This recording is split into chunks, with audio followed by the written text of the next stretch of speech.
here. I was hoping for a few more people, given that our co-op has over 2,000 members, but you look like a nice attentive audience. Everybody's at home breaking or something. Zip through this, have a little bit of time for some questions afterwards. I also want to say, before I start, that I have here only in Maynard mugs, and I don't know if you know the history behind this or why they're here, but the mugs are sold to raise money for Trail of Flowers, which is an organization I started in 2018 to plant flowers along the rail trail.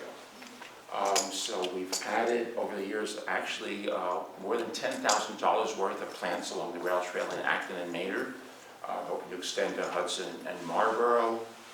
And so in selling these, if you'd like to buy one today, or two, or three, or four, these are $10 each. It's a bit of a discount because you can also buy them at the Boston Bean or outdoor store for $15 each. So if you have something like that in mind at the end, come on up. Okay, why we're here. We're actually at about 150 years of co-ops in Maynard. Our host today is the Maynard Public Library. This talk is brought to you from the Maynard Historic Commission. And we definitely have quite a number of information and slides that were provided to us by the Maynard Historical Society. And again, I can be contacted at this. So I'll start by saying why cooperatives. And it was sort of a competition, or actually not competition, but the impetus was the Industrial Revolution.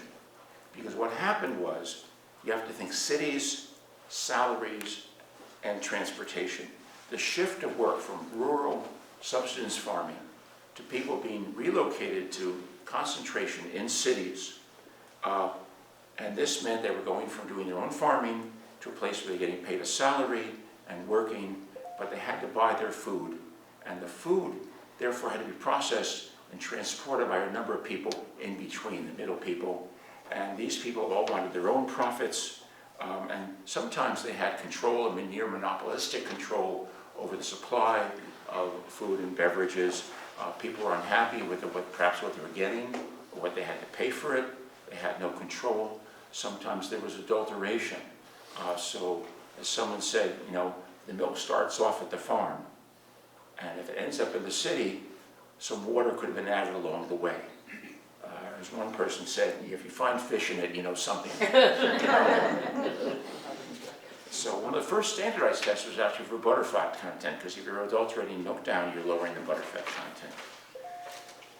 So what happened as a response was buyer groups. You had people who gathered together and said, okay, we want to buy wholesale to use for our members at basically discount or wholesale prices.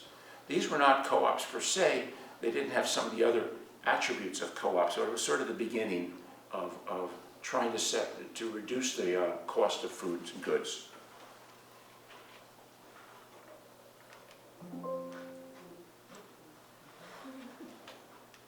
All right. Getting the sound, but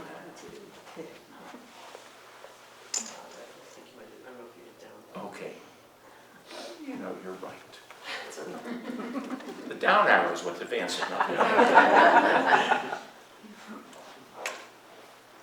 So for background, in 1844, a group of weavers in Rochdale, England, organized the Rochdale Society of Equitable Pioneers, a nice noble name, and opened their first store.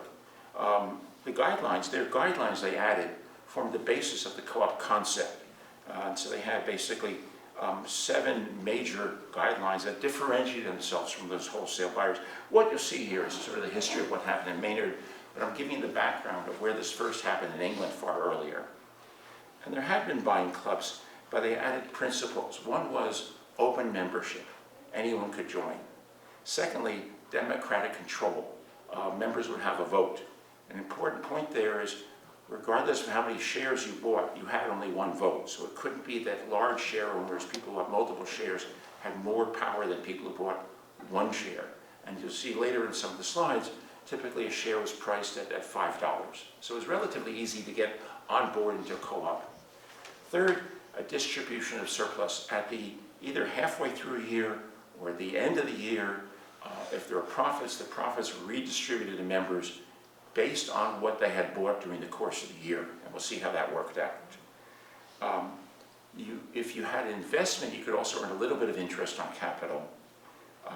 These tend to, and ideally, were politically and religiously neutral, but often people joined with other people like them. So you ended up with Finnish co-ops and Russian co-ops and Scottish co-ops. But in theory, the idea is anyone could join. Cash only. And the thinking here was, if you start offering credit to your members, you've got a circular problem. You've got members who are running low on money, maybe they're unemployed, maybe they can't afford to feed their family, and you're loaning them money to buy your product, and it's sort of a negative loop that's going on here that can lead to end of, and we'll see some of these co-ops fail because they were offering credit to their members. And I don't know if you understand what's going on right now in the stock market world, but if you're looking at AI companies that are making chips, and AI companies that are using chips, the companies that are making chips are starting to loan money or invest in the companies that are using chips. And when they have that money, they buy more chips. This is, again, the same sort of loop that suggests this might be heading towards a bubble and a crash in that industry. So as we talk about this, think about how much of your portfolio right now is in AI. So we talk about our history here. Okay, let me step out so I can see this too. Sure, we had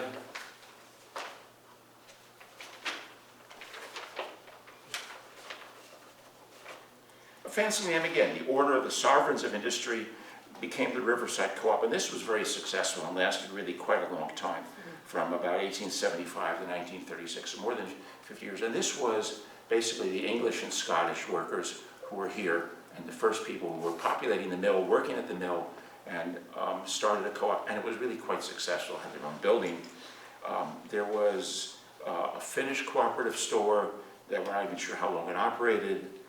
Then you had Kalevala/United. So it started as Kalevala, which is an important epic poetry in Finland. This presents the history of the Finnish people. They named it after Kalevala. One of the stories we hear here is that they had asked, they were willing to join Riverside. They were welcome to join Riverside. They asked if Riverside could hire some Finnish-speaking clerks because these Finnish immigrants didn't speak English. And Riverside said, no, start your own co-op. Why don't you start your own? And they said, okay, that's a good idea. And the thinking was that the idea for Kalevala was actually born in the men hanging out in the community saunas and said, you know, we should start our own co-op. And later it became United, but that one, of course, was by far the most successful. You had some smaller ones. The Polish immigrants who got here started their own. There was the Maynard Cooperative Milk Association, which sort of merged into United later. The first national co-op, and a number of these failed because during the Depression, they gave credit to their members.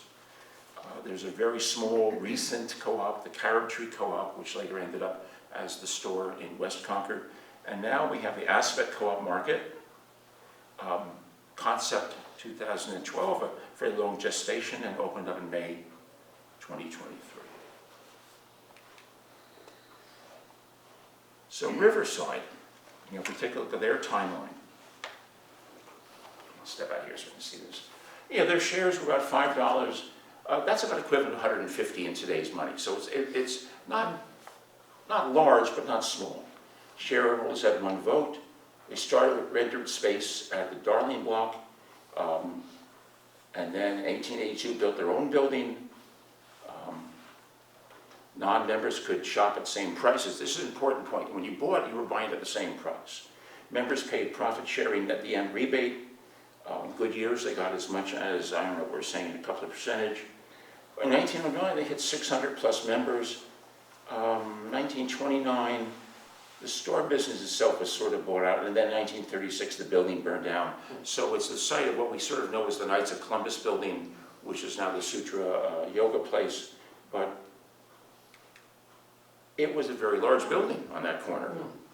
And the store was on the first floor facing Mason Street. I think we've got here's the storefront. with some of the employees out front. So note the cobblestone road. And also, in this early era, we had electric lights. We mentioned some of the smaller co-ops. So here's that same list I talked about.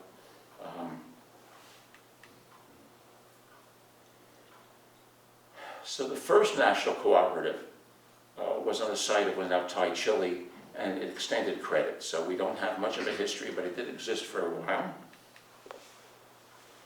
These are examples of share certificates. And you notice they're all at $5. They would list what the capital and target was for the co-op. It looks, one of this says Russian. It looks as if the Russians never actually got it started. They couldn't get enough buy-in.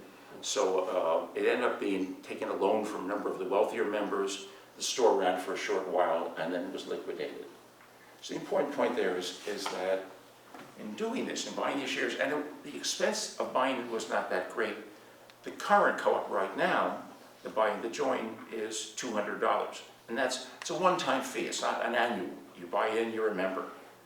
So the point is you're not looking to capitalize up front as much as get people to join so they will shop and the place will become a self-perpetuating, self-operating co-op.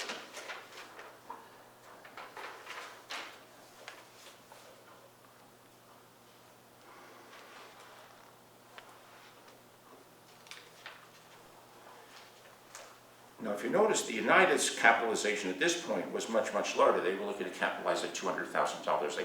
They were the largest operation compared to some of the others.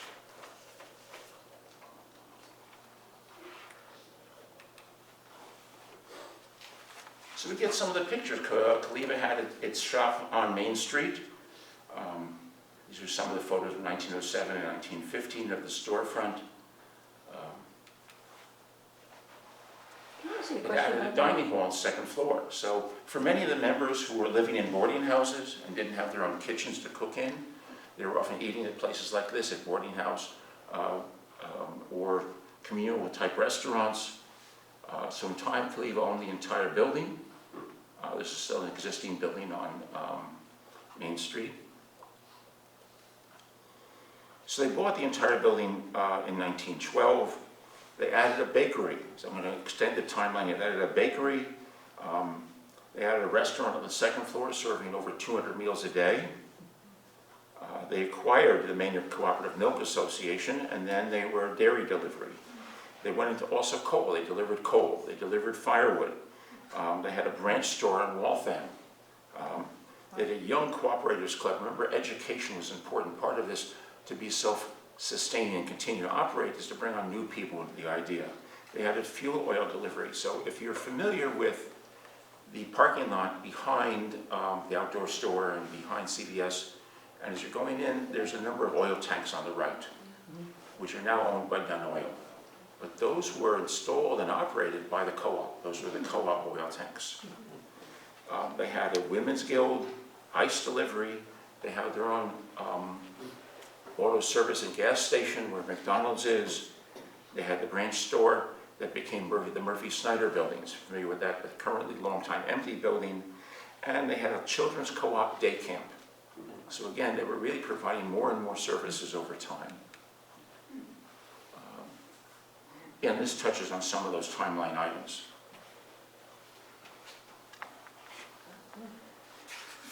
All right, some important points here. This ended up becoming one of the 10 largest co-ops in the country. By membership, by sales, it was extremely successful. It survived competition really up into about 1967. You have to realize that they didn't have parking lots. But at that point, very few people had cars. Everyone walked to work, walked to church, walked for shopping, so they wanted that sort of convenience. In fact, if you've seen aerial photos of the mill complex, it did not have those large parking lots initially. One of the reasons a number of churches in Maynard have closed is the churches did not have parking lots. People started to want to be able to think that they should be able to park at their church, and without that, the church sort of lost membership. The first supermarket in Maynard was A&P. Again, a name that some of us remember well. and it was where the outdoor store is now. And between that, it was an Army-Navy, so it was first Case dry goods store, and it was A&P supermarket, and then it was Army-Navy, and now the outdoor store.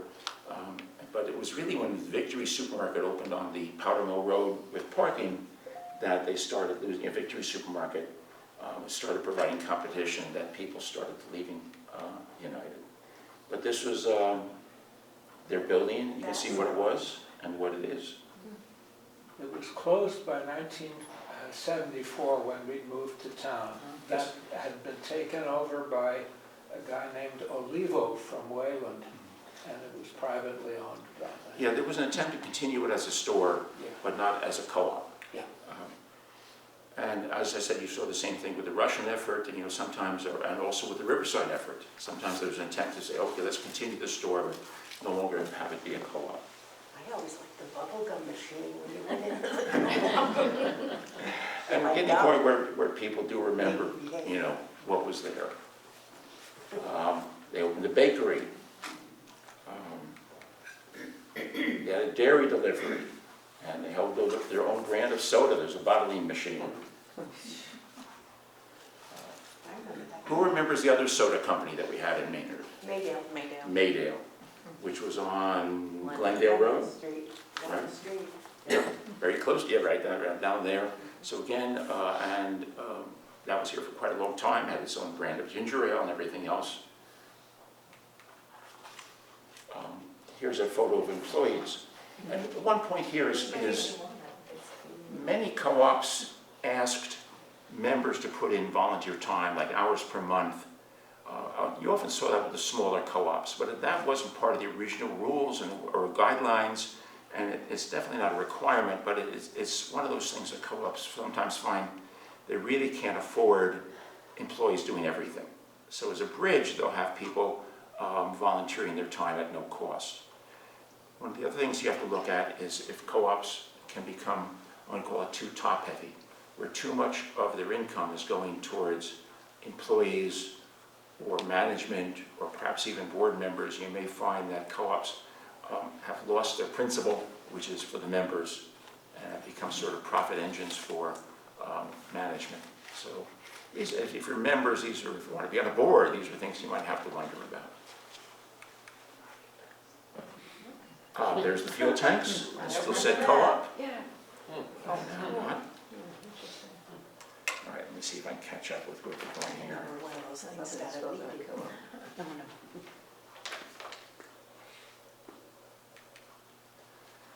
Okay, the gas station.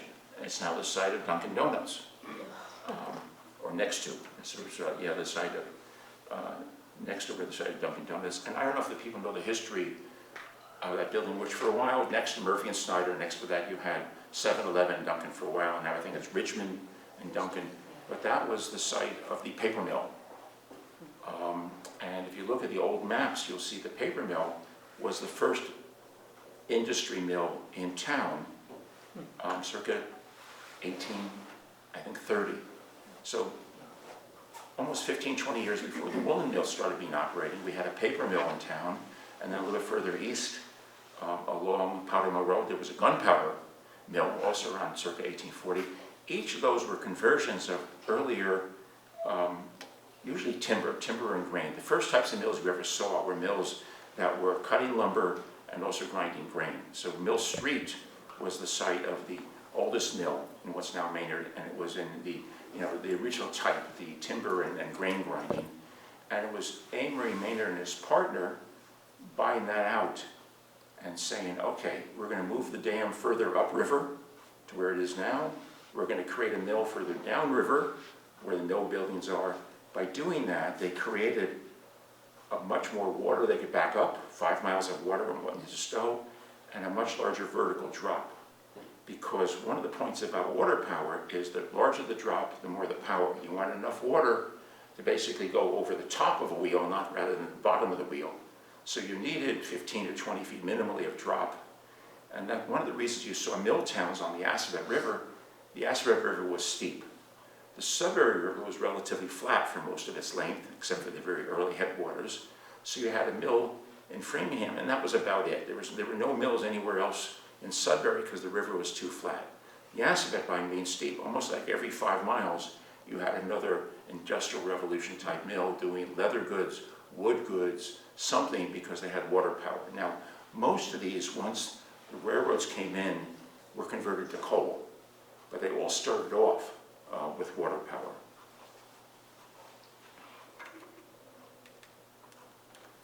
So then we've got the building they built that became the Murphy and Snyder. You can see that's the co-op building.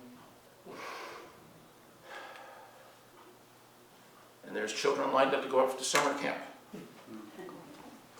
Now, some interesting points about this. Unlike many other co-op operations, employees actually had medical benefits and life insurance, a very novel concept at the time.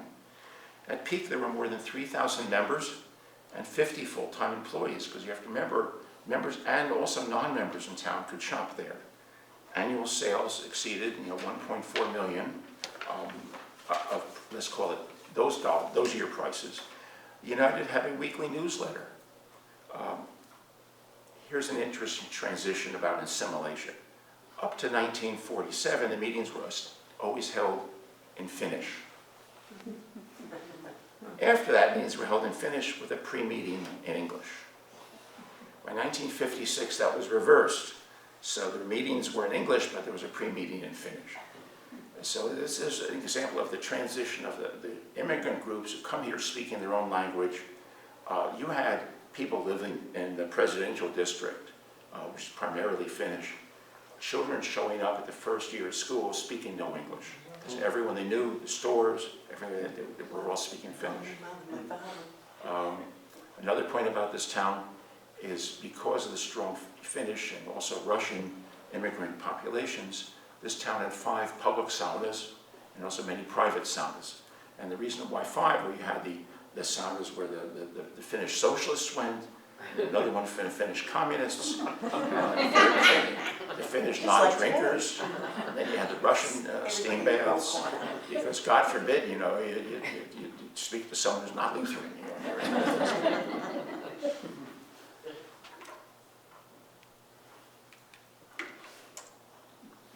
Pre-computers, you were supposed to keep all your receipts over the course of the entire year. At the end of the year, you'd bring them in, and Impy and Leah here would sit there and add up your receipts, and everyone else's receipts, and all 3,000 members' receipts, and keep tallies, and count up the register tapes, and then determine, what your dividend check and your rebate check would be for the course of the end of the year. So. These days, it's not done that way.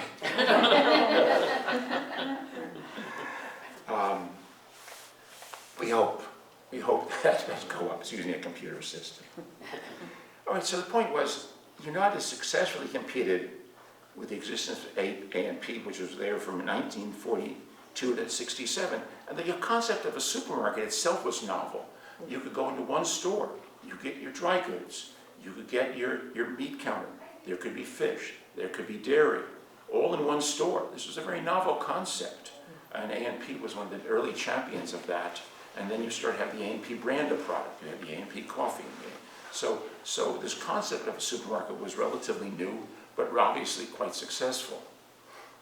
1910s and 20s for the most part.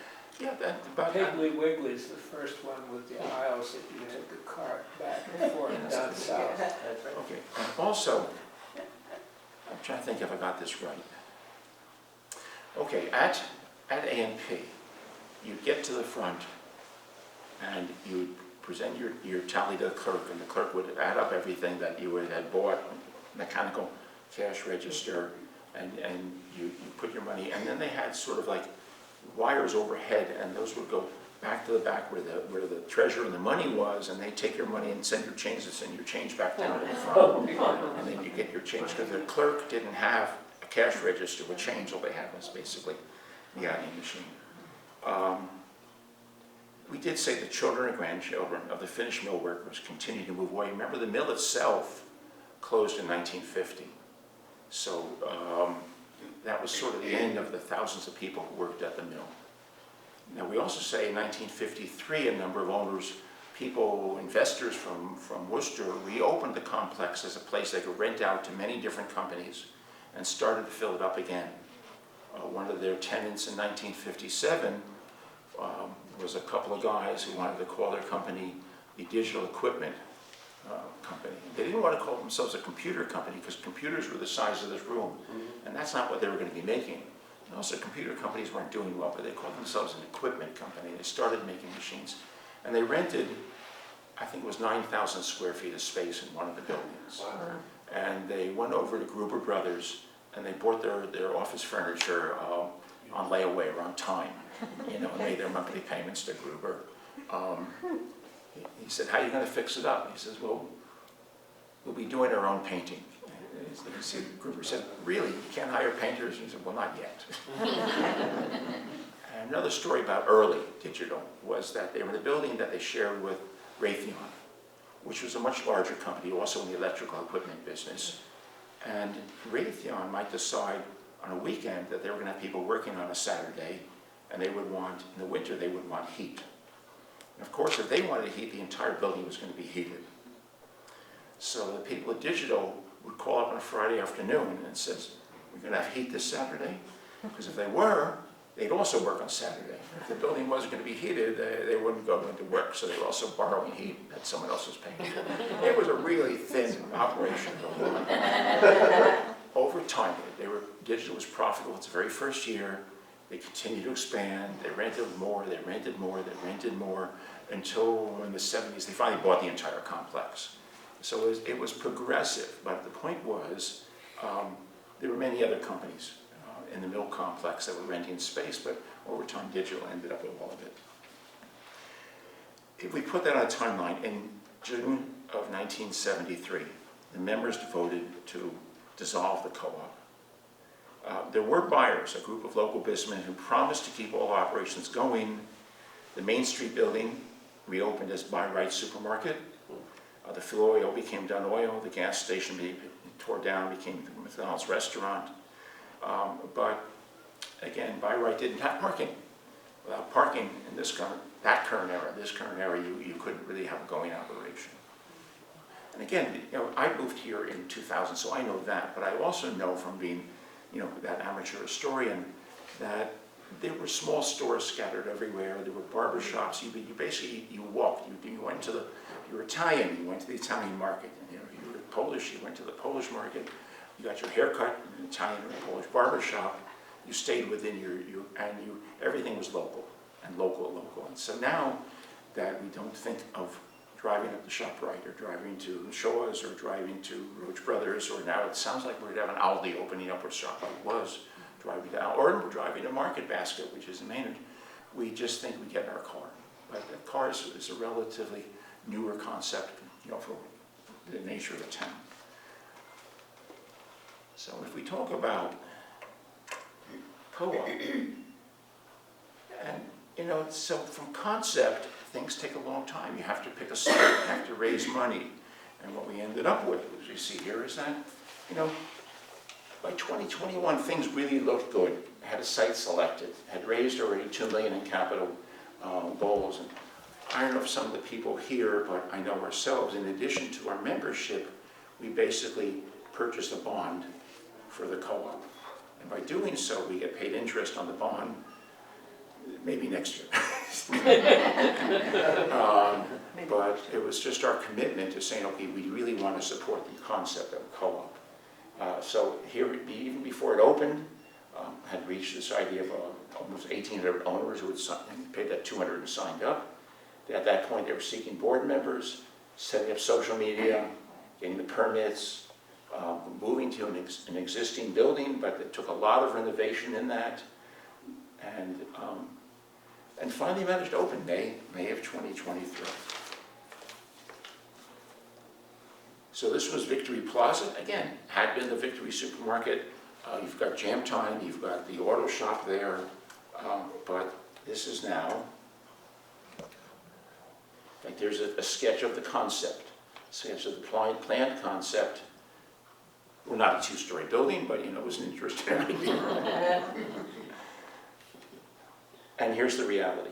No, this is the Construction. before. Construction. Yep. In fact, the picture on the right is, as I went behind the building to say, okay, you think you're gonna have a deck back there, how much space, what's really behind, between the building and the river? And the answer was there was just a door and these steps to get out, and then the river's pretty close. It didn't look like a lot of room, but there was an ambition to have a space back there, a 10-foot wide, 40-foot deck, loading dock, renovate the front, the parking, and all of that came to pass. There's the grand opening, there's what the open entrance looks like now. There's parking, there's shopping. Just Well, east of the building, there was an open ditch stream, Yeah. okay? That existed until sometime after we got here in '74. And Conservation Commission, I was on for 3 years, starting in '74 or '75, and we gave them permission to put it in a culvert. And that allowed them to expand the parking lot, because much of the parking lot is on the other side of that. Yes. And that's also why you've got a little problem at the, where the exit driveway from the lot goes out, because, Sinking a bit. yeah. For people who grew up here and went to Fowler School before the high school was about the other side of town, if you look at old maps, there was also clearly a stream running through and then later under through a culvert, what became Fowler School. And then when it became our space, they realized fairly often that in heavy rains, that storm culvert was inadequate and the basement would start flooding. So the point is, if you're a house, you're a commercial building, know where the water was, because just because the water's hidden doesn't mean it can't be a problem in the future. I know my basement gets a bit damp, water comes up, my backyard gets a bit soggy. Didn't have a stream running through it, but clearly there's some drainage issues there that I have to deal with. I'm sure some people have it much worse. I remember looking when we bought here at some very old houses that had unpaved basements, and occasionally you could see where clearly the water sort of came in one side of the basement and sort of meandered across the floor, and a little sediment, and out the other side. And I said, is this a problem? I said, we don't know. Do you think it's a problem? I said, yeah. I have a whole gully in my basement and a well. You know, I'm on sometimes. Florida Road in the blue house, which was moved from where the junior high is. Yes, School. yeah. It got moved down there, and then my Right. grandparents bought it in 1917, I think, somewhere around there. And there's a whole trench and a big well. You gotta walk over the big culvert to get over to the other side, and then it goes out the front, and it goes out onto somewhere down Florida Road. Yeah, so This is my second time living there, and it's still there. Carboni Park Yeah. is what's next to you. Yeah. And it's undevelopable. Of course, there's a stream running through the back of it because that water is still coming and seeping and leaking and coming Comes down from that an hill. upland wetland that occupied the whole neighborhood, Yes. basically north of Concord Street. Yeah. And the water table is, in a wet year, Yes. about 3 feet down. And we used to get in wet years ducks that would land in the spring, ponds in the side yard. And I'll say that when I lived briefly in Mobile, Alabama, and tried to put in a fence post, I got about 1.5 feet down and I hit water. I said, this is not going to work. There's a very interesting book I'll recommend. It's called Water Always Wins. And it's just important to know that you think you can hide water most of the time, and sometimes water is going to come get you. And my daughter's now in California on 160 acres, and she has part of the property she has going up the back of the hill, luckily far enough away from the house, is called Garden Gulch. So, you know, clearly it has eroded into that, and then below Garden Gulch she has this very nice pasture, about 20 acres, because the previous owners used to keep horses. And I'm standing there the first time I visit, I said, you know, why you have a pasture here? She says, no. I says, because this is all eroded down from the hill to form this, you know, and if you get another heavy rain, anytime you get a heavy rain, you're gonna see a lot of water. And she said, no. I said, yes, you think you're living in a desert. And you're not. You're living in a mostly desert. Okay, I think we're sort of there. Let's see what we've got left, and then we can definitely talk more about co-ops. So here's a couple of members with their certificate, and that nice deck in the back. So you can go there in the morning, you can get a cup of coffee and a croissant at a very nice price. Sit there on the deck, maybe open up your laptop, admire the river, see the geese and the ducks and the occasional swan out there. If you're there early in the morning, you might see a beaver or a muskrat chugging through. But the point is now we again have a co-op. I think it's worth supporting. It's an interesting concept. And we see that the co-op movement, shopping local, ordering things local, supporting local, is a hard concept. Factory farms are moving things from, you know, your avocados are coming from Mexico, and your coffee's obviously coming from much further away, and your pineapples. So we tend to think of food that we can get all the time. There's no season for it, it just shows up. You know, strawberries in the middle of winter.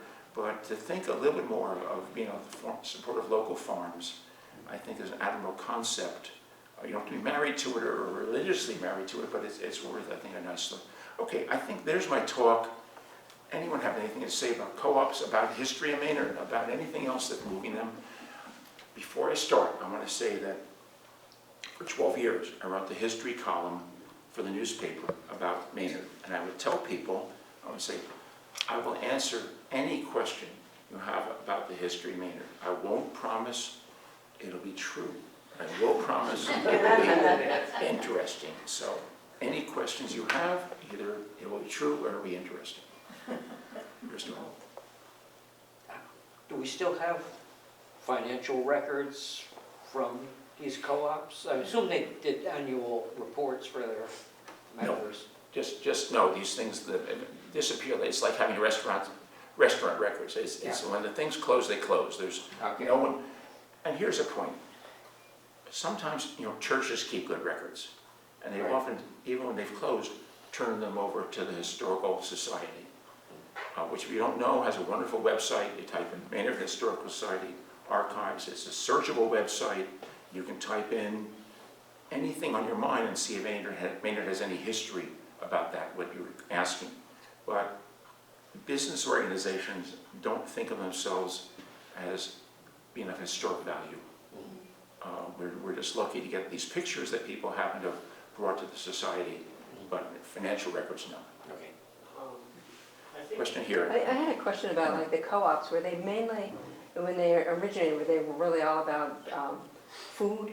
Because it looks like some of them moved into, you know, you had glassware, or so you had other things to like serve the food in, or they sold light bulbs, or they were a little bit like consumer goods as well as food. It was the long history is food and not these other things, because those were probably not produced necessarily locally. But and co-ops, I'm sorry, co-ops didn't have to buy locally, but really they were answering food. And generally you had some newer information about records. So I did a display for, and definitely feel free to check it out on your way out on the second floor on the food, the co-ops. But when I was at the Historical Society maybe a month or two ago, there are a few financial reports only for United though. None of the other co-ops really have, to David's point, have the records. But United did have like shareholder documents that they would send out, and the Historical Society does have a few of those. Okay. Yes. In '74, when we moved in, they still had shopping carts at Olivo's left over from the co-op, and they had instructions in, I think, 6 languages. Don't take the shopping carts away from the building. And I have encouraged the current co-op to put up some signs in Portuguese and Spanish, because those, at the moment, are the most common non-English languages spoken in town. Yeah, definitely Spanish. Not so much Portuguese as compared to, like, you know, Framingham, but definitely these are, existing minority languages? Well, there's Portuguese services each week at the Catholic Church. Yes. I don't know if people are aware that we do have 2 Indian Orthodox churches in Maynard. Their congregations primarily probably live in Acton, but they were able to buy existing churches here, converting the Polish Catholic Church to that, and I think it was the Veterans Association on Main Street. But and again, one of them doesn't have, the one on Main Street doesn't have parking, but it is what it is. Okay, other questions? Question over here or not? No. Are there any other questions? Well, you know, along that, because the co-ops ran like bakeries and milk delivery, Yes. when they were closing, was there any move for was there any interest in people taking over the bakery operation and spinning that off, or was that no interest in doing that? Well, we know the Main Street store was converted to a supermarket. I don't know whether the bakery stayed associated with that or closed. So the answer is everything I researched pretty much said, you know, they were closing down everything, but something may have stayed with the Buy Right supermarket. Oh, okay. I don't know. Interesting. Any other question about the history of Maynard in general? Who's No. in the middle now? Wait, here and then. Paul? So could you give a brief synopsis of Only in Maynard? I'm not. Oh, yeah. Okay, yes. Steve, and we're going to leave his last name out of this. Let's call him a colorful person. And when he was actually in the military and stationed in Iran and Iraq, he tended to be telling only in Maynard stories to his co-people in the army. And when he came back, he actually, I think it was circa maybe 2003, was selling only in Maynard t-shirts and sweatshirts and telling more only in, so only in Maynard, in its original concept, is only in Maynard are we so messed up. Only in Maynard can we get things so wrong. Exactly right. Now, some people said, can't we think of it as only in Maynard are we so friendly? Only in Maynard are we so welcome? Only in Maynard are we just a little bit weird? But Steve's concept was, only in Maynard can we really screw things up royally. And I asked Steve, I said, can you give me a couple of examples? And he said, personally, he says, you know, I'm sitting there at a nice restaurant, I'm having a nice time with my date, and my fiance walks in. So I said, Steve, how'd that work out? He said, well, we got married after all. I said, and how's that working out? He says, we're divorced. Another example, I don't know if you remember, but Fowler School used to have a relatively small gymnasium attached to it, and when it was no longer Fowler School, but it became art space, it was still a town-owned gymnasium which could be rented or used for various functions. It wasn't a full-size gym, but it was there. And then one year the town decided it was time to really refurbish the floor entirely, update some of the electrical and the heat, and get all of that done. But that winter, it might have been 14, there was a record snowfall, so the snow was really piling up on the flat roof, and they were somewhat concerned that the weight of the snow and the ice on the roof might cause it to collapse. So they thought, how do we stop this? How do we fix this? They said, let's use a crane to put some snow blowers up there. And we just run the snow blowers around the roof, blowing this snow off the roof. But in the process, they managed to rip up the roof. So as the rest of the snow started melting, all the water started coming in and ruining the floor and the electrical, and then it became so expensive to think about fixing the floor and the roof. They said, let's just tear it down. So that's why we don't have a gym there anymore, and that's a very good big only in Maynard store. I think a smaller one, someone said, only in Maynard can you see in winter the salt truck driving up the street and the plow right behind it, plowing the snow. There are other examples, but the point is when I wrote about it, I finished it by saying, you know, only in Maynard makes sense, but only in Concord would make no sense at all. So there's some of the history, but whatever you want to take, if it's only in Maynard, are we nice? Only in Maynard, are we just rightly wrong? You know, that's only in Maynard. Before I go, I said, how many people know why this town is named Maynard? Okay, at least one. Oh, let's reverse that. How many people don't know why this town is named Maynard? Okay, for you, I will give that short example.